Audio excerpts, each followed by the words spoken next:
Welcome to Echo of Crime YouTube channel. In the high desert of southern Colorado, far from major cities and public view, sits ADX Florence, a prison unlike any other in the United States. Surrounded by empty land and distant mountains, the facility was deliberately built in isolation. When it opened in 1994, its purpose was clear: to contain inmates considered so dangerous, influential, or uncontrollable that no other prison could safely hold them. From the moment its gates opened, ADX Florence became known as the end of the line. ADX Florence was created after a series of violent incidents in federal prisons, including the murders of correctional officers. The federal government concluded that certain inmates, terrorists, organized crime leaders, and prisoners who continued violent behavior behind bars required a level of control never before implemented. This was not a prison designed for rehabilitation or reintegration. It was designed for containment. Every architectural choice, security system, and policy reflected one goal: total control. From the outside, the prison looks stark and imposing: thick concrete walls, razor wire watchtowers, and heavy steel doors. But the true nature of ADX Florence is revealed on the inside. Inmates are housed in small, reinforced concrete cells designed to minimize contact with others. Each cell includes a bed, desk, stool, and sink, all built into the structure. Windows are narrow and positioned, so inmates cannot see the surrounding landscape, only the sky. The design ensures that even visual connection to the outside world is limited. For those sent to ADX, the transfer itself is a turning point. Inmates are often moved there after causing serious disruptions in other prisons or being deemed ongoing threats to national security. Many arrive knowing they may never leave, not because of a single sentence, but because their classification makes return to lower security facilities unlikely. For prisoners serving life sentences or multiple life terms, ADX Florence becomes a permanent destination. Human contact inside the prison is minimal by design. Inmates spend approximately 23 hours a day alone in their cells. Meals are passed through slots in solid steel doors. Conversations with guards are brief and procedural. Recreation, when allowed, takes place in enclosed concrete areas with no shared space. The silence is constant, broken only by mechanical sounds and instructions over loudspeakers. For many, this level of isolation lasts not weeks or months, but years. Federal officials have described ADX Florence as necessary to maintain safety both inside and outside prison walls. By isolating high-risk inmates, they argue, violence is reduced and control is maintained. But critics point out that such extreme isolation comes at a significant human cost. Even in its earliest years, concerns were raised about the psychological effects of prolonged solitary confinement, especially for inmates with pre-existing mental health conditions. Establishes ADX Florence as more than just a prison. It is a statement. It represents the most extreme form of incarceration in America, where security overrides every other consideration. For the inmates sent there, daily life is stripped down to the bare minimum, and time stretches endlessly. This is where the federal system sends those it believes cannot be managed anywhere else, and where for many, imprisonment becomes not just punishment, but permanent isolation from the world itself. Life inside ADX Florence follows a rigid structure designed to eliminate unpredictability. Every movement is scheduled, monitored, and controlled. Inmates wake up alone, eat alone, and spend nearly the entire day confined within the same concrete walls. The routine rarely changes, and that consistency is intentional. It minimizes contact, reduces risk, and maintains absolute order. For prisoners housed here, days blend together, marked not by progress or milestones, but by repetition. The physical environment reinforces this control. Cells are sound-dampened and reinforced with thick concrete, limiting noise and interaction. Doors are solid steel, operated remotely. When inmates are moved for medical visits, showers, or recreation, they are restrained and escorted individually. Encounters with other inmates are carefully avoided.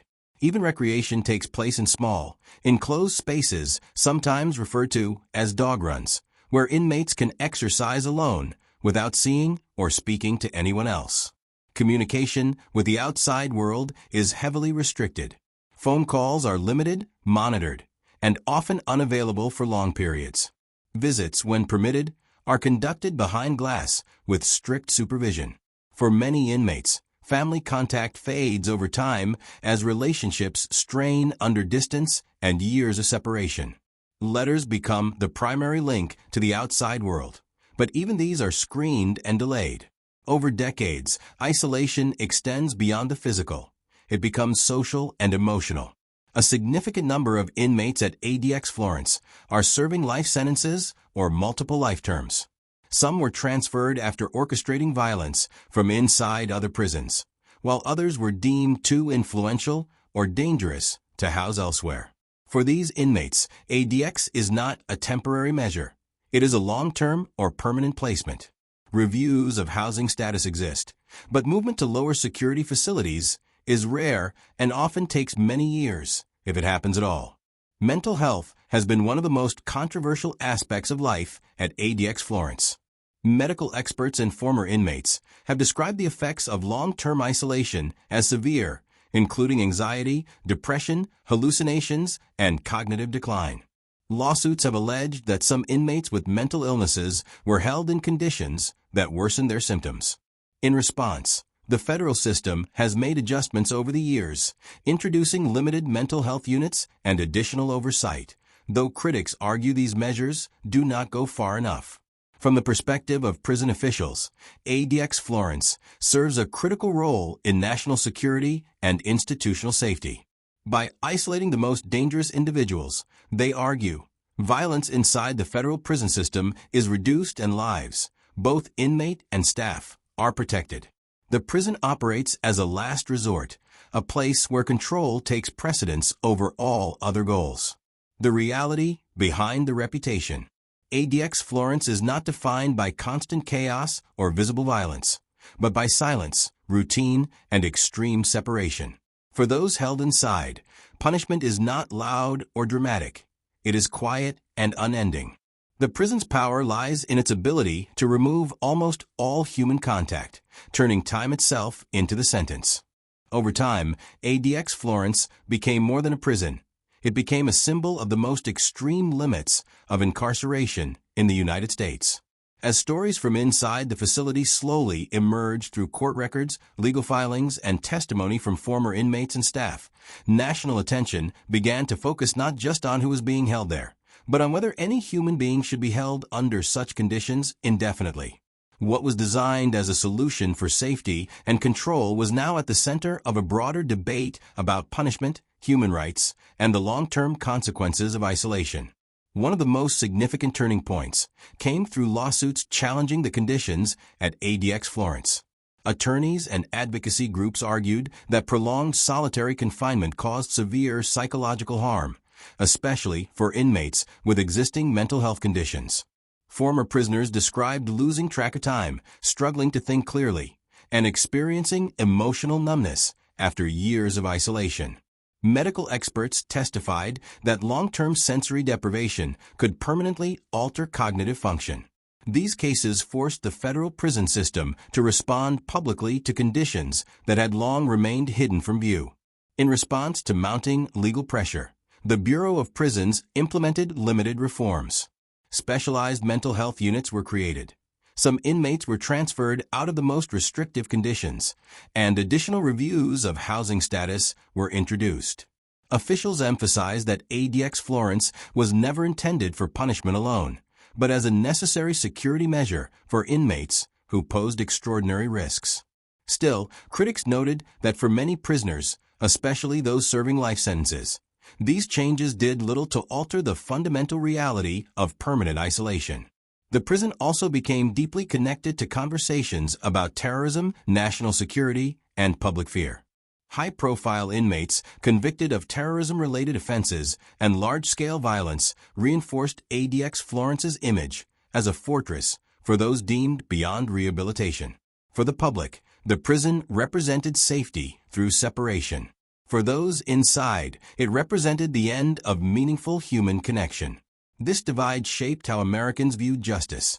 as protection at any cost, or as a system that must still preserve basic human dignity. As years passed, a new reality emerged. ADX Florence was aging along with its inmates. Prisoners who entered in their 20s and 30s grew old inside the same concrete cells. Chronic illness, mobility issues, and declining mental health became increasingly common. The facility, originally designed for control rather than long-term care, faced the challenge of housing men who would likely die inside its walls. For many, release was no longer a realistic possibility, not because of a single sentence, but because ADX itself had become their final destination. Where is the line between security and permanent punishment? The prison remains operational, guarded, and largely unseen, still holding inmates considered too dangerous for anywhere else. It stands as a reminder of how far the justice system is willing to go in the name of control, and how isolation itself can become a lifelong sentence. For the men inside ADX Florence, the doors do not simply lock behind them. They close on the outside world forever.